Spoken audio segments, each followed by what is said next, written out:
তো বন্ধুরা, আবার একটা নতুন ভিডিও নিয়ে আমি তোমাদের কাছে হাজির হয়েছি। তোমরা আমার পাশে থেকো, আমার সহায় করো আমাকে, যেন আমি নতুন নতুন বার্তা আমি তোমাদের কাছে পৌঁছে দিতে পারি। আসসালামু আলাইকুম রহমতুল্লাহি ওয়া বারাকাতুহু। হাদিসে বর্ণিত, কেউ যদি প্রত্যেক দিন সকালে ফরজ নামাজের পর সূরা ফাতিহা 7 বার পড়ে পানিতে ফু দিয়ে ওই পানি যদি 7 দিন ধরে খায়, ওই মানুষের জীবনে কোনো বালা মুসিবত আসবে না। মহান রব্বিল আলামিন স্বয়ং নিজেই তাকে রক্ষা করবেন।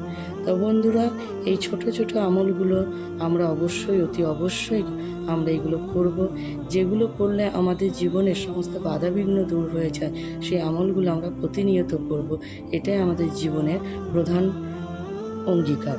তো চলো বন্ধুরা, আজ থেকে আমরা এই আমলগুলো করব এবং প্রতিনিয়ত তোমরা আমাকে ফলো করো, আমার ভিডিওগুলো দেখো, শেয়ার করো, যাতে আমি তোমাদের কাছে নতুন নতুন ভিডিও তুলে ধরতে পারি। আসসালামু আলাইকুম রহমতুল্লাহি ওয়া বারাকাতুহু।